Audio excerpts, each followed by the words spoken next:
On June 4, 1989, less than 24 hours after Ayatollah Ruhollah Khomeini died, Iran's Assembly of Experts sat down in an emergency session and elevated a mid-ranking cleric named Ali Khamenei to Supreme Leader of the Islamic Republic. 24 hours. And I want you to hold on to the context of that moment, because it matters for everything that follows.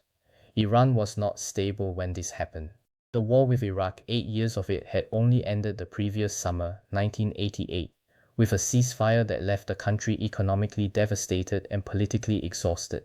This is the condition Iran's succession mechanism was actually tested under, not peacetime, not a calm institutional handoff, a shattered post-war state, and a death that arrived faster than anyone had planned for. And here is the detail almost nobody outside of Iran scholarship actually knows. Khamenei did not qualify for the job, not under the rules that existed the week before. Iran's constitution, written by Khomeini himself, required the supreme leader to be a marja, a top-tier source of religious emulation, one of the handful of clerics in the entire Shia world with the theological standing to issue independent legal rulings. Khamenei held the rank of Hojatul Islam, several rungs below that. He was not close. So within days, Iran didn't find a qualified candidate. Iran rewrote the requirement. A constitutional referendum quietly stripped out the marja qualification entirely, and the position that was designed to sit at the top of a religious hierarchy was filled instead by the outcome of a political negotiation. Everyone assumes Iran's succession process is a settled, predictable, constitutionally guaranteed thing. There's a document, there's a process. The Assembly of Experts convenes, they consult the rules. A new supreme leader emerges, orderly, institutional. I want to argue the opposite. The only time this process has actually been tested. The rules didn't produce the outcome. The outcome produced the rules. 1. Khomeini's actual designated successor, a senior cleric named Hussein Ali Montazeri, had already been pushed out of the succession entirely the year before, after he publicly criticized the regime's mass executions of political prisoners. 2. When Khomeini died with no qualified successor in place, the constitution itself was amended within days to fit the man the power brokers had already chosen. 3. The person most responsible for engineering that outcome was not a religious authority at all. It was Akbar Hashemi Rafsanjani, then the Speaker of Parliament and soon to be President, a political operator who understood exactly how to build consensus among the men who actually control Iran's institutions. The succession that everyone treats as Iran's founding precedent for how this works was, underneath the surface, an improvised political fix dressed up afterward as constitutional continuity. Over the next several minutes, I want to walk you through what I'm calling the 1989 problem, because Iran is going to face this exact structural test again, and this time nearly every condition that made 1989 survivable is worse. The question people default to is who will be the next supreme leader. That's the wrong question. The real question is whether the mechanism that produced Khamenei in 1989 can even function today, or whether Iran is quietly sitting on a legitimacy gap that nobody has actually solved in 35 years, just paper over. Let's start with condition 1, the absence of a qualified consensus candidate, because this is the exact gap that broke the system in 1989 and it has not closed since. At the time of Khomeini's death, Iran had no marja-level cleric who was also politically acceptable to the men running the state. Montazeri had the religious standing but had become a political liability. Nobody else in that tier had both the credentials and the trust of the ruling establishment. That gap is precisely why the constitution got rewritten instead of enforced. Now look at today. There is still no single cleric who commands the kind of broad, undisputed religious authority Khomeini had as the actual leader of the revolution.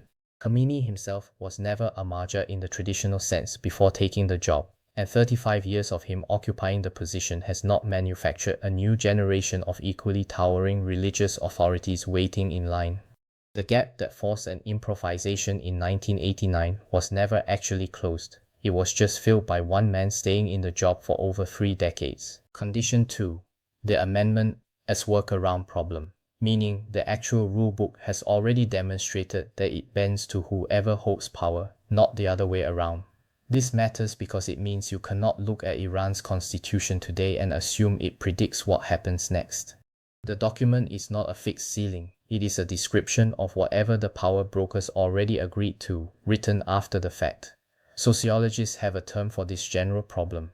Going back to Max Weber, he called it the routinization of charisma, the extraordinarily difficult transition every revolutionary movement faces when it tries to convert the personal, charismatic authority of a founding leader into a stable, impersonal institution that can survive that leader's death.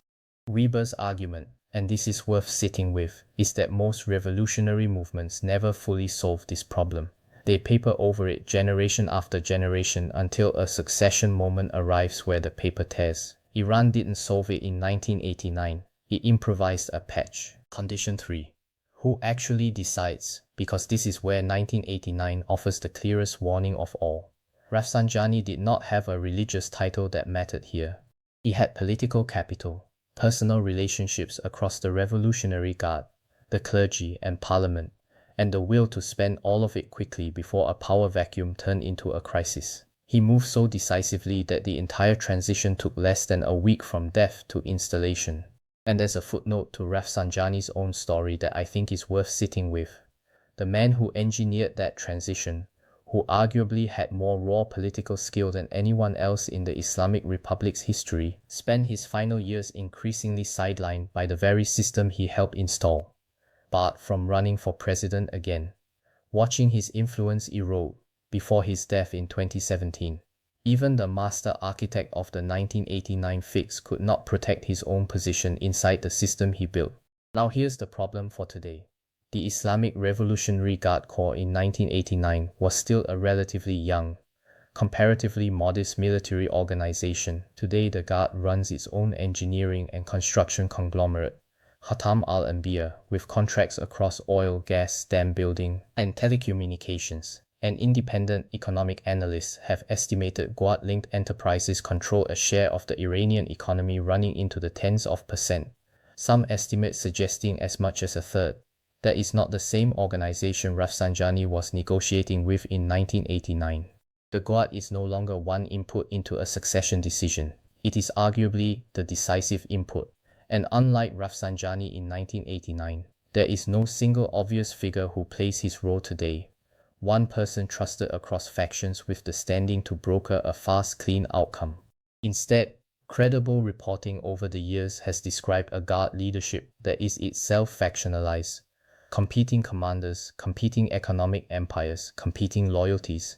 A fractured power broker class is a fundamentally different starting condition than the one that produced a 24-hour transition in 1989. Condition 4.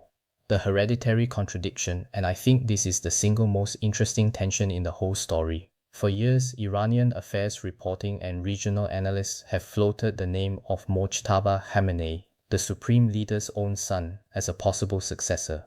I want to be careful here. This has never been officially confirmed by Iran's own institutions. It remains speculation. But it is speculation that has persisted for a very long time across multiple independent outlets, which tells you something about how plausible informed observers consider it.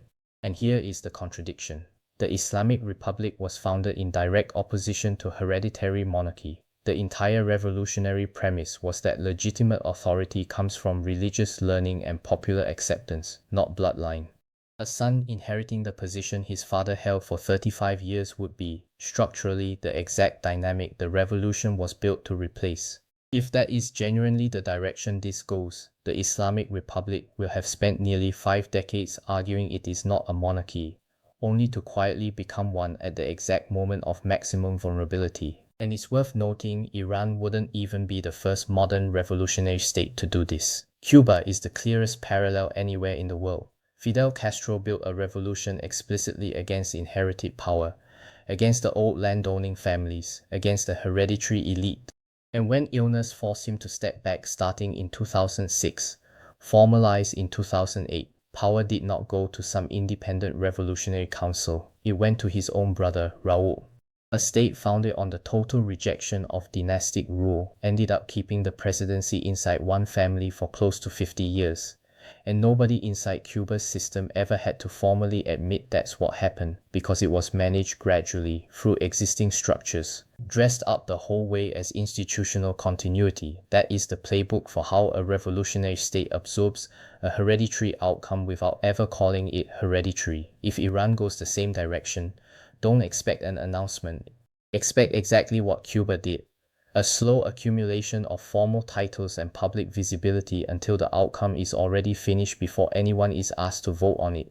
And there is a genuine alternative worth naming too, because it isn't only Mosheph's name that comes up in these discussions.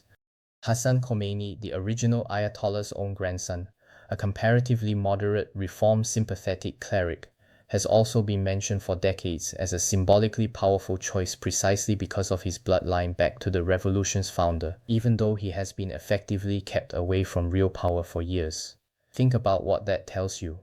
Even Iran's reformist wing keeps reaching for a name connected to the original founding family. The hereditary instinct isn't confined to one faction. It shows up on both sides of the internal argument, just aimed at a different family member. Now, I want to steelman the case that this is all overstated, because I think it deserves a fair hearing. The strongest version of that argument goes like this. Iran has already navigated exactly one leadership transition, in the middle of a war with Iraq's aftermath still fresh, with far less institutional experience than it has today. And the state did not collapse. It adapted, it endured. And outside analysts have been confidently predicting the regime's imminent collapse for over 4 decades and have been wrong every single time. Remember 2009? The Green Movement brought millions of people into the streets after a disputed presidential election, the largest domestic protest movement since the revolution itself, and Western commentary at the time genuinely debated whether the Islamic Republic would survive it. It survived it. The assembly of experts exists precisely to manage exactly the kind of transition we're discussing. It has 35 years of institutional muscle memory that did not exist in 1989. That is a real argument, and the track record of Iran is about to fall apart. Predictions failing should make anyone cautious about overconfident forecasting here too. But here is what that argument cannot explain. The reason 1989 resolved quickly was not the constitution or the assembly of experts functioning as designed. It was one specific, unusually capable power broker moving fast enough to prevent a vacuum from becoming a crisis. The Steelman case is essentially betting that a similarly capable, similarly trusted, similarly fast-moving consensus builder exists today. Nobody in current Iran analysis has identified that person. The mechanism worked once because of a specific person, not because the mechanism itself was ever actually tested as an institution. So let's pull this together. In 1989, there was no qualified consensus candidate, and there still isn't one today. The Constitution proved itself to be an amendable convenience rather than a binding rule, which means it cannot reliably predict what happens next. Political power brokers, not religious authority, decided the outcome then. And the most powerful political economic bloc in Iran today, the Revolutionary Guard, is simultaneously more powerful and more internally fractured than it was in 1989. And hanging over all of it is a hereditary possibility that would contradict the revolution's founding premise entirely. 4 structural conditions, all present, arguably all worse than they were the only time this was tested. I want to be honest about the limits of this. I'm not telling you I know when this happens or exactly how it resolves, and you should be skeptical of anyone who claims certainty about the internal workings of Iran's ruling establishment. Take this as a framework for what to watch, not a prediction of collapse. So here's what I'd actually watch for going forward. First, watch the public composition and statements of the Assembly of Experts itself. Any visible move to formally expand succession planning, additional named committees, public statements about qualification criteria, would tell you the current leadership is trying to solve the 1989 problem in advance rather than leave it to improvisation again. Second, watch for any formal titles or state roles granted to Mojtaba Khamenei specifically. Informal influence is one thing. An actual constitutional or institutional position is a very different and much more concrete signal. Third, watch reporting on unity or rivalry within the Revolutionary Guard's senior command. A visibly more unified guard leadership would suggest the power broker consensus problem is being solved quietly in advance. Continued reporting on internal factionalism would suggest the opposite, that nobody has built the Rafsanjani role for this generation. Fourth, watch how state media and senior clerics talk about the Marja qualification itself. If you start seeing public religious arguments laying groundwork for why the position doesn't really require that credential after all, that is the exact rhetorical move that happened quietly around 1989. And it would tell you the same fix is already being prepared in advance this time rather than improvised after the fact. For homework, I want you to actually read the relevant sections of Iran's 1979 constitution alongside the 1989 amendments, side by side, and notice for yourself exactly which qualification was removed and how quickly. Read Max Weber's original writing on the routinization of charisma. It's a short, genuinely illuminating piece of political sociology, and it will change how you think about every revolutionary movement, not just this one.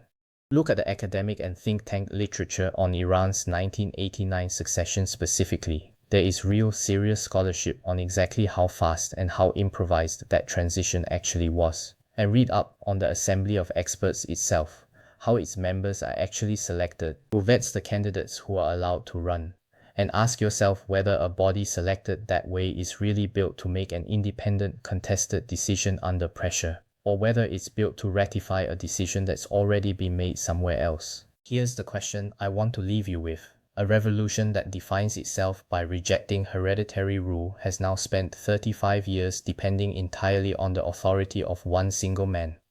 A man whose own path to power required amending the rule book to fit him rather than the other way round. What actually holds an institution like that together once the man is gone? And is anyone in Tehran right now building the answer? Or are they simply hoping, the way everyone hoped in the spring of 1989, that someone will improvise one fast enough? Think about that. I'll see you in the next video.